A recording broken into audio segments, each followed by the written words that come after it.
Much, sir, for agreeing to talk to us and finding time to talk to us. So I will request you to kindly start by telling us your full name and your responsibility at the AFDB. I'll hold this one for you. Okay, thank you. My name is Alhamdu Dorsuma. I'm the manager of the Climate and Green Growth Division at the African Development Bank. So maybe kindly and briefly tell us what does that division entail? This division is part of the Climate Change and Green Growth Department of the African Development Bank, which is responsible for leading the bank's climate action agenda.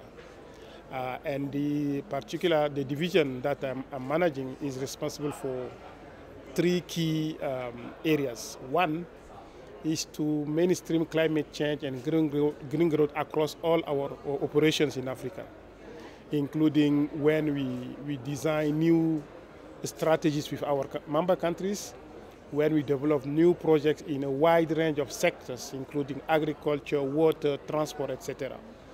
Another important area that we are focusing on is to help the bank meet its climate finance commitments.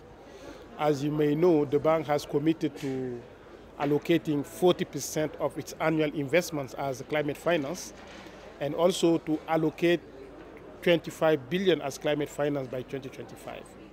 The bank also committed to ensuring parity between adaptation finance and mitigation finance. All those commitments are being tracked and reported on by my division. So this is just to give you a flavor of the areas that we are focusing on. Otherwise, we are also supporting banks' engagement in global fora like the Africa Climate Week, the Africa Climate Summit, as well as banks' participation at the Conference of Parties on Climate Change, at the Conference of Parties on Biodiversity, as well as the Conference of Parties on Land Degradation and Desertification. So these are the few areas that we are working on at the division. And let us talk about the money, because we've seen your president here, talking and committing, like what you said, 40% of the investments.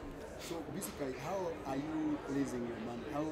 What are the sources of the investments that you are committing to make? In terms of funding, there are two sources of funding at the African Development Bank. These are the two sources that we are deploying. Number one is the internal climate funds of the bank. The bank has set up several funding instruments, starting with its own statutory funding instruments like the Africa Development Fund, which has been celebrating its 58th anniversary last year. And this fund has been providing development finance investment for hundreds of projects in Africa and in various sectors.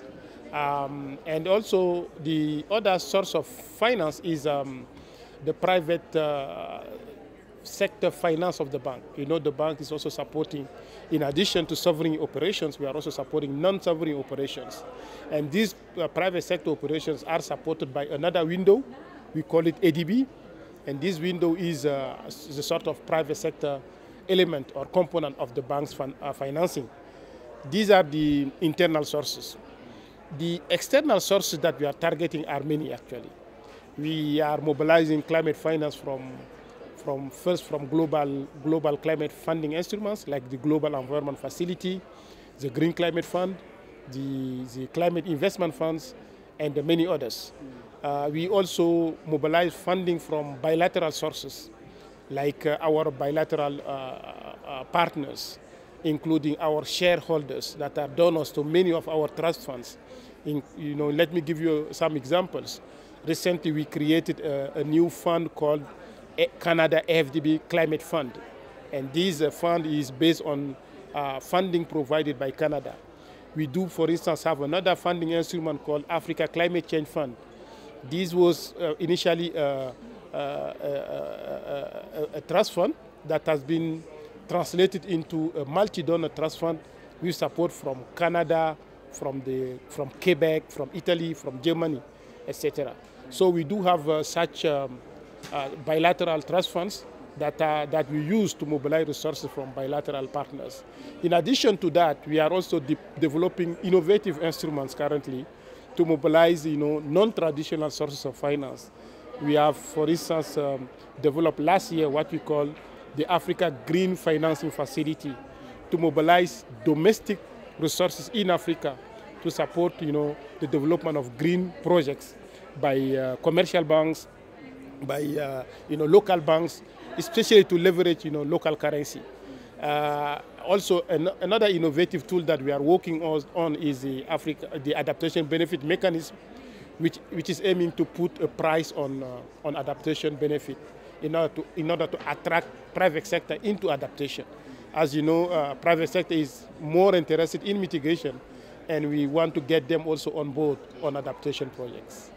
So, when you are here and leading the division at the African Development Bank, how does it make you feel? Are you satisfied about the Africa Climate Summit?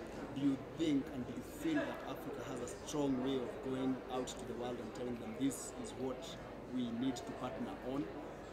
How does it make you feel? Is it a strong summit? Is it a strong one? Is it a strong agreement? Look, I'm very proud of this summit. I believe that it was a very important moment, not only for Africa, but also for the world. For those who have been listening to the conversation that took place over the last few days here, we know that we touched on critical issues that are very important for us, including the importance of making sure that we don't leave no one behind. And Africa being the most vulnerable continent to climate change, we have our say on the agenda. And I think that Africa's voice was very loud and clear on Africa's perspectives and priorities on climate change. Another important area that I see as critical for this summit is the shift in the narrative. This is the first time I'm seeing African countries not come as a victim or as the people only affected by climate change, but the continent has come strongly as a solution to climate change. Putting on the table several opportunities for investment in several sectors, including green minerals, green infrastructure, green industrialization, climate-smart agriculture, water security. So Africa actually is proposing solutions to address the global challenge of climate change. And I believe that this has been a great success. And as a partner of the Africa Climate Summit, the African Development Bank is really proud of the work that Kenya has done in bringing us together with the African Union, in order to make sure that Africa speaks in one voice. And I believe that we are going to carry the same message at COP28 in Dubai, that Africa is going to speak strongly in one voice in order to highlight its areas of focus, its priorities, but also the opportunities for climate action agenda across the continent. And do you think the world is ready to meet African demands? I think so. I think that it has been very slow so far. Several commitments have been made, including the commitment by developed countries to provide 100 billion per year as climate finance by 2020. We are already in 2023. The commitment was not met. There was a recent commitment in Glasgow 2 years ago to provide 40 billion for adaptation finance, specifically by 2025. We are yet to see this commitment. So, but despite that, I think that everybody is now in the agreement that we need to scale up climate action. The business as usual is no longer an option. So I think this is clear for everybody. As far as Africa is concerned, there is also a tendency now in the continent that we cannot just wait for others to come and help us. So African leadership is taking the issue seriously, and I believe that before waiting for others to come and help us, African countries are going to put money on the table. They are already doing it through the national budgets. When there are any climate disasters or climate emergencies in a given country, the first source of funding is the national budget. And countries are already using the national budgets to address the impacts of climate disasters. But I see that this will be even much stronger in the future, because Africa made commitments. All African countries have what we call the nationally determined contribution. And in the end, if you take a country like Kenya, Kenya committed that 10% of its commitments under the NDC will be provided domestically. The remaining 90% has to be provided through international support. So countries are already making progress to meet their own commitments, what they call the unconditional commitments. But we are yet to see how the international support will be provided for the conditional commitments. There's one more provision I want you to look at in the website, the one of pushing the developed world to cut their emissions, to use more green energy as they industrialize more. How will Africa make sure that that is met? Because you see, like, using of the green energy, Africa is well in there. But when you go to the other side, because of our development, industrialization, we are still lagging behind. And maybe in most cases, that's why we are having a lot of global warming. Africa suffers the most. How will that be met? You know, global warming is mostly due to what we call the historical emissions. Emissions by those countries that have industrialized in the past centuries to get at the level of development they are in today. And Africa has no responsibility over those historical emissions. So far, Africa's contribution to the historical emissions is 2.8%, less than 3%. And even annual emission from Africa are about 4.1%. So you see that Africa is not emitting that much, but Africa has a great potential to contribute to those global mitigation efforts. You mentioned renewable energy. We all know that there is a great potential in the continent on various sources of renewable energy, including solar, hydro, geothermal, and the wind sources of energy. And, but the problem is that Africa is not harnessing that opportunity. So I believe that if the developed world wants to really ensure that Africa contributes to these global efforts, they need to invest in harnessing this green potential in Africa. And this is good for Africa, but it's also good for the world. So I believe that Africa provides that opportunity for the world to fight against climate change. And you mentioned those developed countries. I know that they are also making progress, for instance, in green transportation, in energy efficiency, but also in developing renewable energy technologies. But the issue is on the historical emissions. So these historical emissions are already there. There are technologies that have been developed to capture and store those emissions, but it has not been successful so far. But I think it's a work in progress. Yeah. So finally, this is my last question. I know you've, through the African Development Bank, through your division, you have monitored very many projects around Africa.